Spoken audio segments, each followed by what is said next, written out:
సోమవారం కోడూరు మండలం అనంతరాజుపేట ఉద్యానవన యూనివర్సిటీ 127 కోడూరు ఎస్సీ నియోజకవర్గానికి సంబంధించిన ఇంటర్మీడియట్ స్ట్రాంగ్ రూమ్లను జిల్లా కలెక్టర్ మరియు జిల్లా ఎన్నికల అధికారి అభిషేక్ కిషోర్ పరిశీలించారు. ఈ సందర్భంగా జిల్లా కలెక్టర్ మాట్లాడుతూ మే 13వ తేదీ జరిగే సార్వత్రిక ఎన్నికలకు సంబంధించి స్ట్రాంగ్ రూమ్ నుంచి ఈవీఎంలను పోలింగ్ స్టేషన్లకు తరలించేందుకు పగడ్బందీ ఏర్పాట్లు చేయాలని అధికారులను సూచించారు. ఈవీఎంలను పోలింగ్ కేంద్రాలకు తరలించాల్సిన బస్సులకు ట్రాఫిక్ ఇబ్బంది లేకుండా తగు చర్యలు చేపట్టాలన్నారు. పార్లమెంట్ మరియు అసెంబ్లీకి సంబంధించిన స్ట్రాంగ్ రూమ్లలో ఎన్నికల సంఘం మార్గదర్శకాల ప్రకారం అన్ని ఏర్పాట్లు చేయాలన్నారు.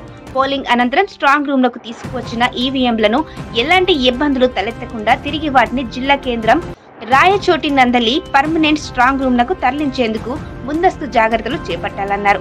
ఈ సందర్భంగా జిల్లా కలెక్టర్ ఉద్యానవన కళాశాలలో జరుగుతున్న మాక్ పోల్ కార్యక్రమాన్ని పర్యవేక్షించి సిబ్బందికి పలు సూచనలు సలహాలు ఇచ్చారు. కార్యక్రమంలో రాజంపేట ఆర్డీఓ మోహన్ రావు, కోడూరు నియోజకవర్గ రిటర్నింగ్ అధికారి లీలారాణి, సంబంధిత తహసీల్దార్లు, రెవెన్యూ, పోలీస్ సిబ్బంది తదితరులు పాల్గొన్నారు.